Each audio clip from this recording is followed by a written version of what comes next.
स्वागत करता हूं आप सभी का। मैं उमेश सर, और बहुत बहुत धन्यवाद आप लोगों को कि आप ऐसी इस समय जब मीन्स लोग पढ़ रहे हैं, थोड़ा सा डिस्ट्रैक्टेड हैं, उस समय आप मेरे वीडियो को इतना टाइम देते हैं। तो इस टाइम देने के लिए thank you very much to all of you who are watching this video continuously, और very special thanks to those who comment very purely, जो बहुत प्यारे और शुद्धता के साथ बड़ा प्योर कमेंट करते हैं। अच्छी बात भी बताइए, बुरी बात भी बताइए, ताकि सुधार हो, ठीक है ना, अच्छा देखा जा सके। और वीडियोस लेता हूँगा। ये सीरीज़ ख़त्म होगी विज्ञान की, तो उसके बाद साइंस एंड टेक्नोलॉजी की पूरी सीरीज़ प्री कम मीन्स में आपको करा दूँगा। बहुत सारी चीज़ें कराऊँगा इस चैनल पर मैं। तो अभी शुरुआत है, और आप जैसा जैसा साथ देते जाएंगे वैसे वैसे काम आगे बढ़ता जाएगा। तो शुरू करते हैं। देखिए अगले चरण को, 5वां चरण है आज, और बॉटनी शुरू हो रही है। प्रकाश संश्लेषण टॉपिक है, तो देख लेते हैं सारी चीज़ें। नीचे से उठते हैं। पेड़ की जड़, ये खनिज यहाँ पर हैं। इसके बाद कार्बन डाइऑक्साइड लेगा, सूर्य का प्रकाश होगा और ऑक्सीजन निकलेगी और ग्लूकोज बनेगा। इसको एक बड़े सिंपल मेथड से समझाया है इन्होंने। यहाँ पर इसकी परिभाषा पर गौर फरमाते हैं थोड़ा सा। परिभाषा है, पौधे द्वारा सूर्य के प्रकाश की उपस्थिति में, भैया ऊर्जा नहीं, उपस्थिति में कार्बन डाइऑक्साइड तथा जल के प्रयोग से कार्बोहाइड्रेट्स एवं ऑक्सीजन का उत्पादन होता है। ठीक है, रिएक्शन दिया हुआ है CO2 और 12H2O, और ऊपर प्रकाश है और क्लोरोफिल, जिसको पर्णहरित बोलते हैं। कुछ लोगों की बात थी कि भाई इंग्लिश मीडियम में भी चले, तो ये इंग्लिश मीडियम में आपको मैं साथ में बोलता जाऊंगा, आप उसको सुनते जाइएगा। मेन जो टर्म्स हैं, क्लोरोफिल, अब क्लोरोफिल तो इंग्लिश में है, हिंदी में पर्णहरित कहते हैं। फिर यहाँ बना क्या आपका ग्लूकोज, C6H12O6 प्लस 6H2O बना और 6O2 बना, और 38 ATP। ध्यान रखिएगा, very important top point, 38 ATP। पूछा जाता है कि जो प्रकाश संश्लेषण की क्रिया होती है उसमें कितने ATP के अणु बनते हैं। ATP मतलब एडिनोसिन ट्राईफॉस्फेट, एडिनोसिन ट्राईफॉस्फेट। अभी इंग्लिश में ही है, कोई दिक्कत नहीं है, इतना लंबा बस सुन लीजिए। एडिनोसिन ट्राईफॉस्फेट, तो एडिनोसिन ट्राईफॉस्फेट दो तरीके के होते हैं, ATP और ADP। एडिनोसिन डाइफॉस्फेट है ये एडिनोसिन ट्राईफॉस्फेट है, ठीक है। और 673 किलो कैलोरी ऊर्जा मुक्त होती है, ठीक है। इसमें ये ATP वाला देख लीजिएगा जो मैंने बताया कि क्या कितने अणु बनते हैं, तो 38 बनते हैं, पूछा जा सकता है। पृथ्वी पर कुल प्रकाश संश्लेषण का 90% भाग जलीय पौधों और शैवालों द्वारा किया जाता है। मतलब ये भी पूछा जा सकता है, सबसे ज़्यादा जल में जो पौधे होते हैं, इसी वजह से समुद्र में जो बातें होती हैं ना, तो समुद्र को कार्बन सिंक कहा जाता है, तो वहाँ पर शैवाल वगैरह बहुत सारे होते हैं। तो देखिए अब यहाँ पर प्रकाश संश्लेषी वर्णक कौन कौन से होते हैं। चलिए, सबसे पहले अवस्थिति होती है क्लोरोप्लास्ट, ठीक है, के ग्रेना के भाग में, ठीक है। फिर अवशोषित रंग कौन कौन से होते हैं, ये पूछा जाता है क्वेश्चन। कौन कौन से रंग अवशोषित होते हैं, नारंगी, लाल, नीला, बैंगनी। क्लोरोफिल हरे रंग का वर्णक होता है और इसका प्रमुख तत्व मैग्नीशियम होता है। This is very important. तो ये वाला जो पूरा हिस्सा मैंने बताया, इसके एक एक भाग को आपको अच्छे से तैयार कर लेना है, बहुत ही ज़रूरी है, ठीक है ना। प्रकाश संश्लेषी वर्णक कहाँ पर है, क्लोरोप्लास्ट के ग्रेना में होता है। अवशोषित रंग कौन कौन से होते हैं, ये तो बता देंगे। 4 में से मान लो बैंगनी गायब कर दिया और उसकी जगह हरा कर दिया, तो लोगों को लगेगा भाई हरा होता है, ठीक है ना। और ये कौन सा तत्व है, मैग्नीशियम है। फिर उसके बाद आ जाते हैं सौर ऊर्जा को रासायनिक ऊर्जा में बदलने की सर्वाधिक दक्षता 8%। क्लोरेला क्लोरोफाइटा से संबंधित एक कोशिकीय हरित शैवाल है ये, ठीक है ना। सौर ऊर्जा को ये सर्वाधिक उसमें बदलता है रासायनिक ऊर्जा में। प्रकाश संश्लेषण को नियंत्रित करने वाले बाह्य कारक कौन कौन से हैं भाई? तापक्रम है, CO2 की मात्रा है, जल है और प्रकाश है। ठीक है, इसमें कोई ऐसा विशेष वो नहीं है, जहाँ जहाँ बताते जा रहे हैं वहाँ वहाँ समझते जाइए। अब प्रकाश संश्लेषण को थोड़ा गूढ़ तरीके से समझाने का प्रयास किया है। सर्वाधिक प्रकाश संश्लेषण देखो लाल रंग, ठीक है, नीला रंग द्वितीय अधिकतम, ये बहुत इम्पोर्टेंट है, ये PCS के जान है इस तरीके की चीज़ें, ठीक है ना। प्रकाश ऊर्जा का रासायनिक ऊर्जा में रूपांतरण, ठीक, 2 चरणों में होता है। प्रथम चरण में प्रकाश ऊर्जा का प्रयोग से ATP व NADPH ऊर्जा संचित करने वाले अणुओं का निर्माण होता है। द्वितीय चरण में प्रकाश से स्वतंत्र प्रतिक्रियाओं द्वारा कार्बन डाइऑक्साइड का संग्रहण व न्यूनीकरण होता है। ठीक है, उसको जो काम की चीज़ें हैं उसको देखते रहिए। अब पौधों में पोषण, पोषण माने न्यूट्रिशन, ना इंग्लिश में भी बताता जा रहा हूँ भाई, भूल गया था, न्यूट्रिशन, ठीक है। न्यूट्रिशन के लिए मैंने पहले आपको बताया था कि in English a term is use that is called ट्रॉफ, ठीक है ना। It can be a suffix और प्रीफिक्स, ये उपसर्ग के रूप में या प्रत्यय के रूप में लगता है, ठीक है ना। तो जैसे ऑटोट्रॉफ, ठीक है ना, स्वपोषी, ठीक है ना, इस तरीके के शब्द बनते हैं। स्वपोषी ऑटोट्रॉफ्स ऊर्जा हेतु आवश्यक कार्बनिक पदार्थों का स्वतः निर्माण करते हैं, पौधे ही होते हैं ना। पोषक तत्व ऐसे खनिज तत्व जिनसे भोजन निर्माण हेतु आवश्यक अकार्बनिक तत्व प्राप्त होते हैं, मिट्टी में होते हैं। अब देखिए पौधे के भागों में ये संवहन ऊतक, देखिए conducting tissue, water conducting tissue, पानी कैसे ऊपर से नीचे, नीचे से ऊपर जाएगा पौधे के अंदर, जड़ से अवशोषित होगा। तो 2 प्रकार के होते हैं, एक फ्लोएम और जाइलम, बहुत इंपॉर्टेंट है। इसमें IAS में भी यहाँ से क्वेश्चन पूछा जा सकता है। जाइलम के कंटेंट को फ्लोएम का कंटेंट बना के फ्लोएम को करके और फिर आपसे पूछ लिया है कौन सा सही है कौन सा गलत है। अंतर भी पूछा जा सकता है, प्री में ही पूछा जा सकता है, अंतर बताइए कौन सा अंतर नहीं है, इस तरह से करके। तो ये अन्य नाम क्या है? जल संवाहक ऊतक, वाटर कंडक्टिंग टिश्यू। कार्य क्या है? जल को अवशोषित तथा खनिज लवणों को पौधों के विभिन्न भागों में पहुंचाना, ठीक है। फ्लोएम क्या है? इसका नाम है बास्ट ऊतक या बास्ट टिश्यू। प्रमुख भाग कौन से होते हैं? चालनीय अवयव, सखी कोशिकाएं, फ्लोएम मृदूतक, फ्लोएम तंतु। काम क्या होता है भाई? काम ही इम्पोर्टेंट है, ये याद रखना है। पौधे के हरे भागों से निर्मित भोज्य पदार्थों का अन्य भागों में स्थानांतरण। तो मूल रूप से फ्लोएम का काम क्या है? भोजन। और इसका काम क्या है? जल। हम भी जब खाना खाते हैं तो भोजन भी करते हैं और जल भी करते हैं। तो इस तरह से फ्लोएम जो है फूड से संबंधित समझ लो, तो भूलोगे नहीं।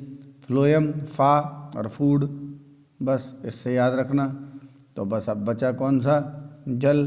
तो जाइलम और जल देखो कितने आसानी से मिल रहे हैं, तो अब कोई भूलने की बात ही नहीं है। और यही 2 अंतर पूछे जाएंगे, उल्टा कर दिया जाएगा स्टेटमेंट्स को, तो दोनों ही स्टेटमेंट रॉन्ग भी बनाए जा सकते हैं कि जाइलम द्वारा भोजन का संचार होता है पूरे पौधे में और फ्लोएम द्वारा जल का होता है, उल्टे हो गए। अब मैंने बहुत आसानी से समझा दिया। फ्लोएम फा और फूड फा, जाइलम जा और जल जा, ठीक है, गुड। आगे बढ़ते हैं। पौधे हेतु आवश्यक पोषक तत्व, वेरी गुड, वेरी नाइस, बहुत अच्छा कंटेंट इसमें है जो पूछा जाता है। तो बेसिकली 2 तरीके के न्यूट्रिएंट्स होते हैं, मैक्रो का मतलब जिसमें ज़्यादा मात्रा में ज़रूरत पड़ती है, और माइक्रो जिसकी काफ़ी कम मात्रा में ज़रूरत पड़ती है, ठीक है। अब इन्होंने किस तरह से लिया है ये हम देखते हैं। पौधों के में जीवन चक्र को नियमित, पूर्ण और विकार रहित रहने में समुचित विकास हेतु ये आवश्यक होते हैं। ठीक है, अनिवार्य तत्व कितने हैं? 17, याद कर लीजिएगा। दीर्घ मात्रा पोषक तत्व देखिए आ गया, मैक्रोन्यूट्रिएंट्स। ठीक है, मैक्रोन्यूट्रिएंट्स संख्या कितनी होती है? 9। सब पूछे जा सकते हैं, इसलिए ध्यान रखना। ठीक है, ये एक एक चीज़ याद रखनी है। अधिक मात्रा में आवश्यकता होती है, मैंने बताया था भी आपको, इसकी अधिक मात्रा में आवश्यकता होती है। तो सबसे पहला जो है कार्बन, फिर हाइड्रोजन, फिर ऑक्सीजन, नाइट्रोजन, फास्फोरस, पोटेशियम। अब देखो यहाँ तक तो नहीं, लेकिन फास्फोरस, पोटेशियम, सल्फर, कैल्शियम और मैग्नीशियम, यहाँ से क्वेश्चन बना करके पूछा जा सकता है कौन मैक्रोन्यूट्रिएंट्स है और कौन माइक्रो है। तो ये आपको बहुत अच्छे से ध्यान रखना है।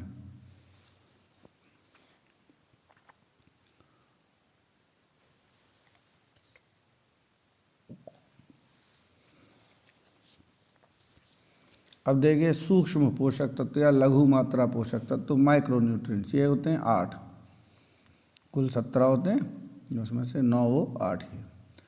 कम मात्रा में आवश्यकता होती है कौन सा? बोरोन। अब देखिए दलहनी फसलों में गांठ गठन हेतु आवश्यक होता है। ठीक है, ये बहुत इंपॉर्टेंट, याद कर लीजिएगा इसको।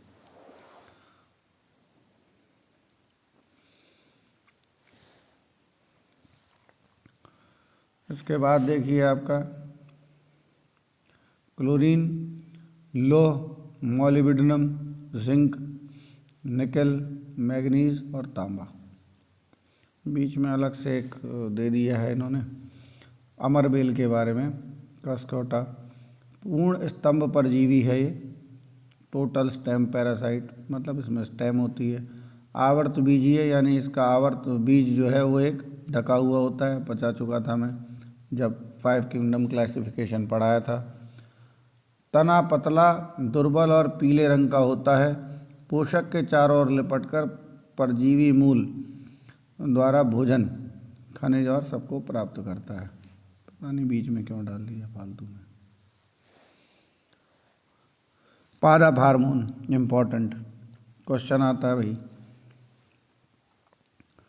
ऐसे पदार्थ जो पौधे के एक भाग में प्राकृतिक रूप से बनते हैं वह दूसरे स्थान पर स्थानांतरित होते हैं, वो होते हैं पादप हार्मोन। तो ये तो शरीर में भी होता है, हार्मोन एक जगह बनता है फिर सब जगह फैल जाता है। कार्य क्या है? वृद्धि, प्रजनन, मेटाबॉलिक जो कंट्रोल होता है, नियंत्रण होता है, उसका उपापचयी प्रक्रिया है, मेन चीज़ है। हार्मोन शब्द का प्रयोग किया था स्टर्लिंग ने, इम्पॉर्टेंट है, पूछ लेते हैं। और ये वृद्धि नियामक होते हैं। अब यहाँ कौन कौन से होते हैं ध्यान रखिए। वृद्धि वर्धक, ग्रोथ प्रमोटर्स, ऑक्सिन, जिब्रेलिन और साइटोकाइनिन, याद कर लीजिएगा इसको। वृद्धि रोधक कौन से होते हैं? एब्सिसिक अम्ल और एथिलीन। अब देखिए ऑक्सिन के बारे में बताया है, अपतरण निवारण, वीड डिस्ट्रक्शन। ठीक है, वीड का मतलब है खरपतवार को बोलते हैं। फसलों को गिरने से बचाना, अनिषेक फल, पैरनोकार्पी, पता नहीं क्या दे दिया है इन्होंने बीच में, बस बिना निषेचन के फल का विकास। ठीक है, ये टर्म पूछ लेते हैं, ये वाला देखो, ये टर्म दे देते हैं, कहीं भी कुछ भी दे देते हैं ये लोग भी बिना सिस्टम के। ये जो देख रहे हो ना, ये वर्ड पूछा जा सकता है, पार्थेनोकार्पी। ठीक है ना, तो पार्थेनोकार्पी क्या होता है? बिना निषेचन के फलों का विकास। संतरा, नींबू, अंगूर, केला, टमाटर आदि में बिना निषेचन या परागण के भी फलों का विकास हो सकता है। इस पर पीसीएस लट्टू हो जाएगा, तो आप याद कर लीजिएगा, इससे पहले कि वो लट्टू हों, याद कर लीजिएगा। जिब्रेलिन हार्मोन, बौनी प्रजातियों की लंबाई में वृद्धि और पुष्पन और अनिषेक फलन, बताया था अभी ऊपर। बीजों में अंकुरण में सहायक। फिर देखिए साइटोकाइनिन, अन्य नाम इसका फाइटोकाइनिन भी है। कोशिका विभाजन करता है, जीर्णता को रोकता है, क्लोरोफिल को नष्ट होने से बचाता है। याद कर लीजिएगा इसको, ये वाला करना तो वो सभी हैं, पूछ लेते हैं। ठीक है, फिर इसके बाद एब्सेसिक अम्ल पुष्पन में सहायता करता है, कोशिका विभाजन में सहायता करता है, बीजों के अंकुरण को अवरुद्ध करता है। एथिलीन, इससे फल पकते हैं भाई, ध्यान रखना, फल पकाने वाला हार्मोन है, ये पूछा गया है क्वेश्चन, कई बार पूछा गया है, एक बार नहीं। पौधे के तने के अग्रभाग में इसका निर्माण होता है, फलों को पकाना, पत्तियों, फलों और पुष्पों में विलगन को तीव्र करना। चलो, पादप जनन परिभाषा, पौधों द्वारा अपनी तरह संतति उत्पन्न करने की प्रक्रिया। दो प्रकार के होते हैं, लैंगिक जनन, अलैंगिक जनन। ठीक है, अब इसमें क्या भाग होते हैं देखिए, पुंकेसर जो हैं और स्त्री केसर। पुंकेसर जो है वो नर भाग होता है, और स्त्री केसर जैसा आप समझ रहे हैं वैसा है, नारी भाग होता है भाई। तो जाहिर सी बात है कि यहाँ पर क्या होगा, अंडों का निर्माण होगा, और यहाँ पर चाहे उसको आप शुक्राणु हम लोग उसमें बोलते हैं, यहाँ जो है परागकण कहते हैं। ठीक है, ये है पूरा एक स्टैंडर्ड फ्लावर का चित्र, जो नीचे से देखेंगे हम, यहाँ से तो डंठल यहाँ से शुरू होगा, और ये पुष्पासन है। ठीक है, थैलेमस यानी पुष्प इस पर बैठा हुआ है, समझ जाओ बस आराम से। ठीक है, फिर ये बायदल पुंज है। अब ये जो इधर देख रहे हैं ये बीजांड है, मतलब यहाँ पर बीजों का सब हिसाब किताब यहीं पर रहेगा। अब देखिए, ये हैं दल, दल माने पत्तियाँ, ये खूबसूरत होती हैं, आकर्षित करती हैं, पॉलिनेशन के लिए रंगीन होती हैं, ये इनका काम होता है। इसके बाद देखिए, ये है तंतु, और ये तंतु और पराग कोश मिलकर के पुंकेसर बनाते हैं। ठीक है, पराग कोश मतलब इसमें पराग के कण हैं वास्तव में जो प्रजनन करेंगे। ठीक है, अब स्त्री वाला भाग जो दिख रहा है वो ये है, ध्यान से देखिए, वो था नर वाला भाग जो अपने ये देखा, या ये वाला, ये सब नर हैं, कई सारे नर हैं। तो होता ना एक लड़की के पीछे बहुत सारे लोग, तो ये देखो बहुत सारे लड़के हैं, और ये बीच में एक लड़की है।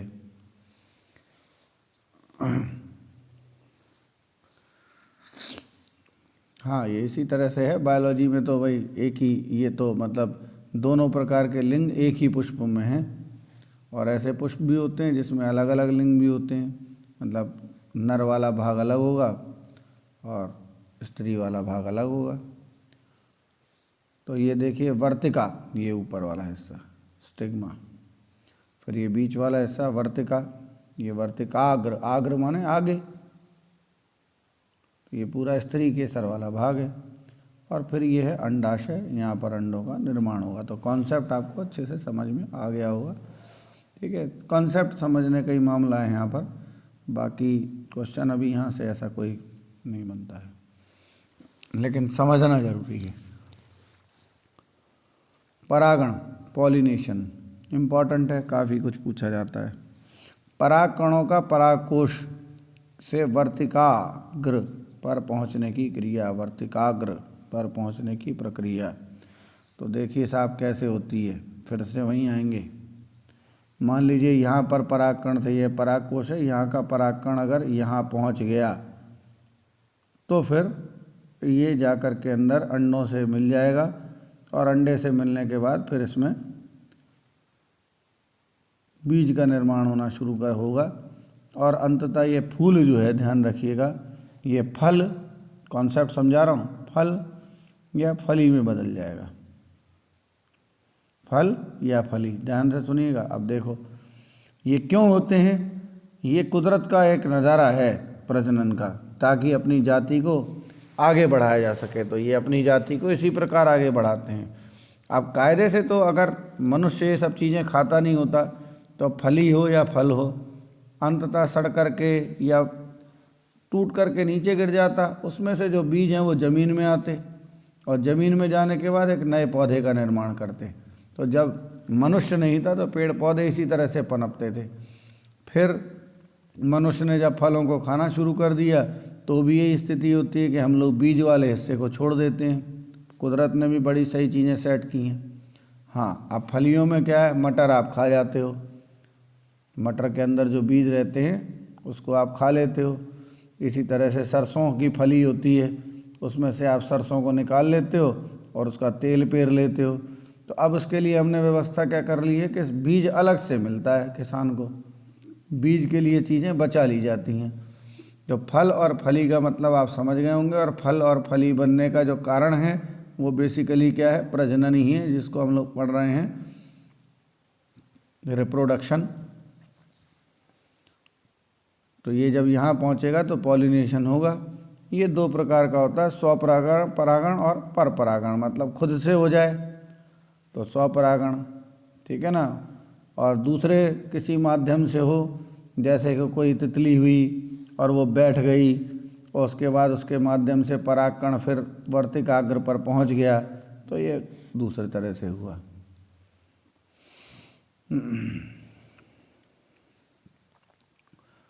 नीचे ही आ जाते हैं, पहले लो। पृथक पक्वता या भिन्न काल पक्वता या डाइकोगैमी। गैमी का मतलब होता है शादी। आप बिलीव नहीं करोगे, इसलिए जो गैमी शब्द है, हाँ, शादी, मैरिज। अब यहाँ कौन सी मैरिज हो रही है ये देखते हैं। उभयलिंगी पुष्पों में पुमंग और जायांग का अलग अलग समय पर परिपक्व होना। इन पुष्पों में स्वपरागण संभव नहीं होता।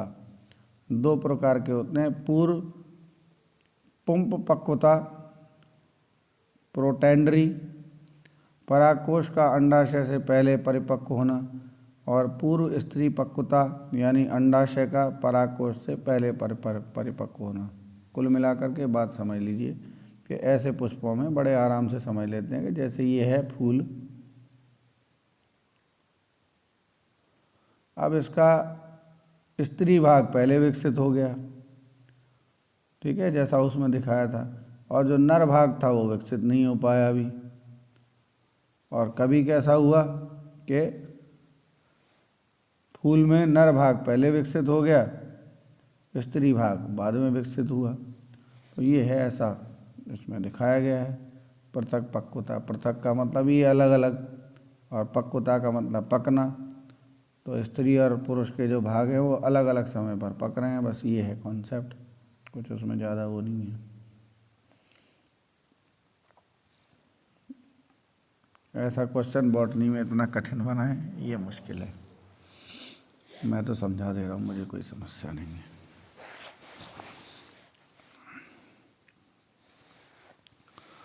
आ जाइए, स्तंभ कर्तन, कीर्तन जैसा लग रहा है देखने में, स्टेम कटिंग, ठीक है, ये सही शब्द है। जनक पौधे, पेरेंट प्लांट के तने का एक भाग से नए पौधे का विकास करना, ठीक है ना, जैसे उसका कोई हिस्सा तने का काट लिया और उसके बाद फिर नए पौधे को बनाया, इसको बोलते हैं स्तंभ कर्तन। उदाहरण बोगनविलिया, कार्नेशन, गुलाब और अंगूर, ठीक है ना, ये याद कर लेना भाई, स्टेम कटिंग से पूछ लेते हैं, ये यूपीपीसीएस में क्वेश्चन आता है। स्टेम कटिंग या स्तंभ कर्तन तकनीक से निम्नलिखित में से किस पौधे में विकास किया जाता है। तो गुलाब को तो आप जानते हो, लेकिन अंगूर नहीं समझ पाओगे। अब देखिए, कोको, बीज प्रवर्धन और स्तंभ कर्तन दोनों तरीके से होता है, दोनों को मिला करके। गन्ना, गन्ने तने में उपस्थित पर्व तथा पर्व संधियों का प्रयोग करके, इस प्रयोग से स्तंभ कर्तन या तना काट विधि से प्रवर्धन करते हैं। ऐसा होता है कि गन्ने को क्या है, ज़मीन में ऐसे लिटा देते हैं और दबा देते हैं मिट्टी से, तो इसके जो हिस्से ये वाले होते हैं ना, ये नोड जो होती हैं, यहाँ से अपने आप जो है पौधा बनना शुरू होता है फिर से, और नया गन्ना बनता है। दाब तकनीक,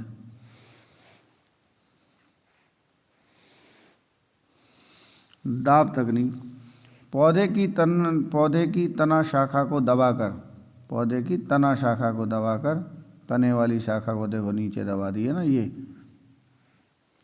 तने से जो निकली हुई शाखा है उसको बीच में यहाँ दबा दिया, देखो। भूमि के संपर्क कराए जाने के कारण तने में उगाई नई जड़ों को काट कर नए पौधे को उगाना दाब तकनीक कहलाता है। पूछते हैं, उदाहरण है चमेली, ये पूछते हैं, इसको आप अच्छे से तैयार कर लीजिएगा।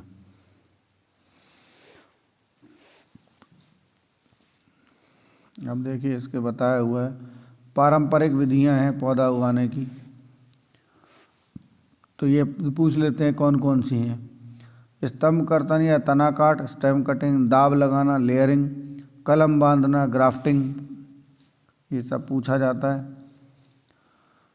विशेषताएं, नए पौधे में आकारिकी और आनुवंशिकीय रूप से अपने जनक के समरूप हो जाता है, इस तरह से, ठीक है ना, जैसा है बाप वैसे ही होगा, सेम टू सेम बेटा। परिभाषा, बिना किसी जननांग, ठीक है ना, यहाँ पर किसी जननांग की आवश्यकता नहीं पड़ती है, यानी जो अभी हम फूल वाला लव स्टोरी सुन रहे थे उसकी ज़रूरत नहीं पड़ेगी, यहाँ लव स्टोरी की ज़रूरत नहीं है। तो बिना किसी जननांग की सहायता के किसी पौधे के भाग जैसे तना व पत्तियों आदि से के नए पौधे का विकास, ये अलैंगिक विधि है, ठीक है। अभी मैंने बताया लव स्टोरी नहीं है, कोई अलैंगिक है, लव स्टोरी है तो फिर लैंगिक है।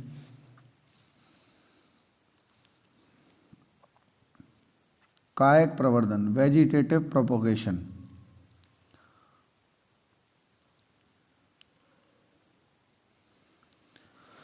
पादपों का आर्थिक महत्व, देखिए भाई सूरजमुखी का आर्थिक महत्व देख लीजिए। वानस्पतिक नाम है हेलियंथस एनस। उत्पाद क्या है, तेल, वसा की अत्यंत कम मात्रा होती है, हृदय रोगियों हेतु लाभप्रद होता है। सनफ्लावर ऑयल का खूब ऐड तो आता है। प्रकार है एस्ट्रेसी कुल, कुल में होता है एस्ट्रेसी कुल का पौधा आवर्त बीजी है। आवर्त बीजी मतलब इसके आसपास बीज के ऊपर खोल होता है, सीधी सी भाषा में कहें तो।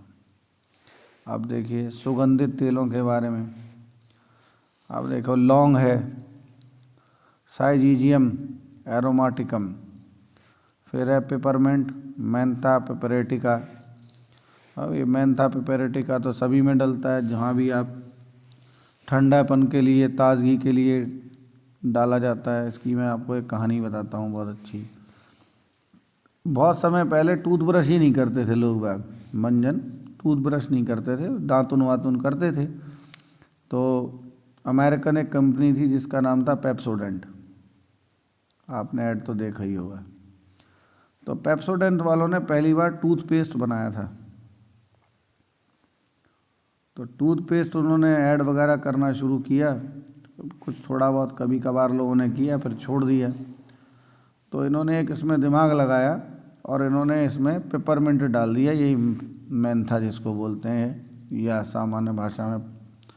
तो ये पेपरमिंट डालने से एक टिंगलिंग इफेक्ट जो आता है, आप जब ब्रश करते हो ना, वो पेपरमिंट की वजह से आता है। और टिंगलिंग इफेक्ट जब आया तो लोगों को आदत पड़ गई इसकी, उस टिंगलिंग की। तो सुबह जब उठते थे तो मुंह में अगर वो पेपरमिंट ना जाए तो ऐसा लगता था मुंह बासी बासी। और आप देखिए इसके बाद टूथपेस्ट जो था वो कितना चल गया कि टूथपेस्ट के बिना हमारी सुबह ही नहीं होती।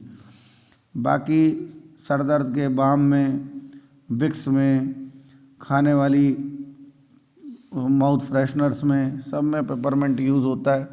पुदीन हरा में ठंडक देता है, पान में, इसके बाद चंदन, इसके बाद कपूर। अब यही पूछा जा सकता है इनमें कौन सा पौधा है, तो कपूर भी पौधे से ही प्राप्त होता है।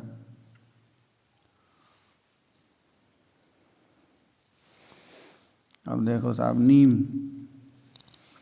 नीम को नीम ही कहते हैं क्योंकि भारत में होता है। फसल के कीट वृद्धि को रोकने में सहायक है। नीम से विभिन्न भागों से चर्म रोग, परजीवी रोग, गर्भ निरोधक, मलेरिया, चेचक, दमा, सर्प बिच्छुओं के दंश हेतु विषरोधी जैसी दवाओं का निर्माण होता है। बायोडीजल का उत्पादन होता है। यूरिया की कोटिंग में प्रयोग किया जाता है, ठीक है।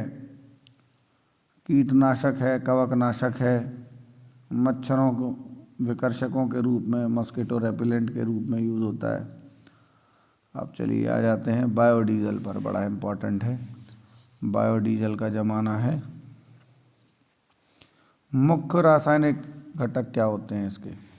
हाइड्रोकार्बन एवं लिपिड मोम की प्रचुर मात्रा होती है। देश का पहला बायोडीजल संयंत्र जो था काकीनाडा आंध्र प्रदेश में। ये सब इम्पोर्टेंट है पूरा। विशेषता जट्रोफा, करंजा, नागपंचा, नीम आदि जैसे पादपों से डीजल के समरूप ईंधन का उत्पादन करना है, ये विशेषता है। क्या यार कुछ भी लिख देते हैं, ये विशेषता थोड़ी है। उदाहरण, अब ये उदाहरण हो गए करंज, फिर ये क्या था, ये उदाहरण नहीं थे। करंज या करंजा वानस्पतिक नाम पोंगेमीटिया पिनेटा, जेट्रोफा अन्य नाम रतनजोत। ठीक है, वही कर लेना, नाम दिए हुए हैं। करंज की शक्ल दिखाई है, जेट्रोफा की दिखाई है, ब्लैक एंड वाइट फोटो है दोनों की। ठीक है, फिर पुदीना दिखाया है, वायु विकार, पेट दर्द को ठीक करता है। सदाबहार 12 महीने खिलने वाला पुष्प है, मधुमेह के उपचार में प्रयोग किया जाता है। तुलसी आप सभी जानते हो, द्विबीजपत्री है और शाकीय है। कफोत्सारक यानी कि खांसी और प्रतिजैविक एंटीबायोटिक टाइप का होता है। फिर इसके बाद देखिए लौंग, जन्म स्थान है इंडोनेशिया, कुल है मिट्रेसी, ये सब तो नहीं पूछेंगे। प्रयुक्त भाग ये कभी कभार पूछ लेते हैं, ठीक है, कि कौन सा भाग लौंग का यूज़ होता है, तो पुष्पकलिका, बहुत पीसीएस में शायद पूछा भी है किसी के बारे में, याद कर लेना, मोस्ट इम्पॉर्टेंट चीज़ है। भोज्य पदार्थों में यूज़ होता है, दंतशूल यानी दांत के दर्द में लौंग का तेल लगाते हैं, लौंग ही दबा लो। इसके बाद भाई आ जाओ हल्दी। हल्दी का क्या चीज़ होती है, प्रकंद होता है, राइजोम का उदाहरण है। वानस्पतिक नाम कुरकुमा लौंगा, कुल है जिंजीबरेसी, ये सब तो नहीं पूछे जाएंगे। औषधि, मसाले और रंग कारक के रूप में प्रयोग किया जाता है। आ जाओ गन्ना, तो गन्ने का प्रयोग पहले तो चूसने के लिए होता है, लेकिन शक्कर बनती है, ठीक है, और जैव ईंधन एथेनॉल प्राप्त होता है। सर्वाधिक उपज उत्तर प्रदेश में होती है। फिर चिलगोजा, ये एक मेवा है भाई, चिलगोजा एक मेवा है। पाइनस जेरार्डियाना, ये सब नहीं पूछेंगे भैया। पाइन पौधों के बीज के प्रकार हैं, कार्बोहाइड्रेट और प्रोटीन की प्रचुर मात्रा होती है। फिर इसके बाद ब्राह्मी, तो वानस्पतिक नाम बाकोपा मोनिरी, नहीं पढ़ना, याद नहीं करना। उत्पत्ति जलासन्न भूमि, प्रयोग आता है मस्तिष्क में पोषण, स्फूर्तिदायक और स्नायु कोशों का पोषक और उन्हें उत्तेजित करता है। यानी जो आयुर्वेदिक दवाई है उसमें ब्राह्मी का प्रयोग होता है, मस्तिष्क दिमाग तेज करने के लिए बोलते हैं। ब्राह्मी जो है दिमाग के लिए अच्छी होती है। ब्राह्मी एक बचा भी होता है, बचा। कैफीन,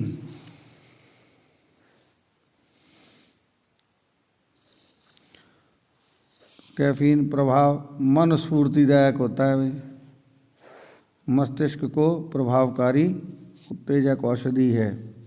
रासायनिक सूत्र नहीं पूछेंगे, लेकिन देख लो, लिखा है C8H10N4O2।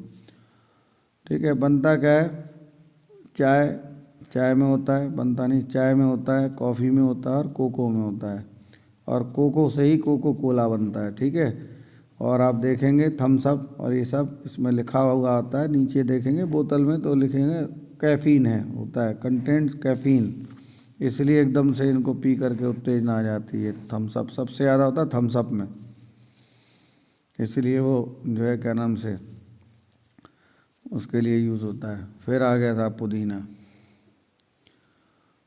पुदीना और क्या, मेंथोल के तेल का उत्पादक, पुदीना मेंथा। पुदीने की पत्तियों के भाप आसवन से इसको निकाला जाता है। भारत द्वारा संपूर्ण विश्व में की मेंथा आपूर्ति 80% होती है और सर्वाधिक उत्पादन उत्तर प्रदेश में होता है, याद कर लेना। उसके बाद क्रिकेट का बैट आ गया, लो खेल लो। ये पूछते हैं विलो लकड़ी का बनता है, ये है मुख्य बात, पूछा गया क्वेश्चन है। हॉकी स्टिक शहतूत की लकड़ी से बनती है, बस ये ध्यान रखना है। परीक्षा उपयोगी तत्व रख लो, देख लो।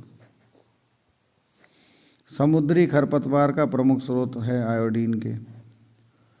वनीला प्राप्त होता है आर्किड परिवार के पेड़ों से। वनीला एक एसेंस होता है या फ्लेवर होता है। हींग का उत्पादन होता है तने एवं जड़ के स्राव से। ठीक है, ये सब पूछ लेते हैं, बहुत इंपॉर्टेंट है, देख लेना है सारी चीज़ें। टमाटर में पाए जाने वाले हम हैं सेट्रिकम, मैलिकम और ऑक्जेलिक अम्ल। लिटमस अम्ल क्षार सूचक मिलता है लाइकेन में। कपूर बनाया जाता है सिनामोमम कैम्फोरा, कैम्फर होता है, वैसे भी नाम तो याद रख लेना, सदाबहार वृक्ष की लकड़ी से। फिर देखिए, पौधों में अर्धसूत्री विभाजन के अध्ययन हेतु सबसे बड़ा उपयोगी भाग है परागकोश। बर्ड चिप प्रौद्योगिकी संबंधित है गन्ने की खेती से। पौधों में भ्रूण मिलता है बीज से। मौसमी के पौधों का प्रवर्धन होता है कलमबद्ध तकनीक से। मौसमी एक ही पौधे के एक पुष्प के परागकोश के परागकण का उसी पौधे के दूसरे पुष्प के वर्तिकाग्र पर स्थानांतरण कहलाता है सजात पुष्पी परागण। कंचन उन्नत किस्म है आंवले की सा। तो आज का ये जो हमारा एपिसोड था वो ख़त्म हुआ। अगले एपिसोड में हम लोग फिर मिलेंगे विज्ञान के। जब तक ये पूरा ख़त्म नहीं हो जाता तब तक हम चलते रहेंगे आपके साथ में और फिर नई चीज़ों के साथ में शामिल होंगे। इसी के साथ प्लीज़ लाइक कीजिए, वीडियो को पसंद आता है तो कमेंट ज़रूर कीजिए। आपके कमेंट से उत्साह मिलता है मुझे, बड़े अच्छे कमेंट आपके आए तब मैं और अच्छा पढ़ाने लगा। अपने दोस्तों के साथ शेयर कर दो, वो भी पढ़ लें यार तुम्हारे साथ में। और क्या करना है, इसके साथ साथ शेयर होता है, कमेंट होता है, लाइक होता है, यही होता है। तो इसके साथ अगले एपिसोड में फिर मिलेंगे, तब तक के लिए अलविदा।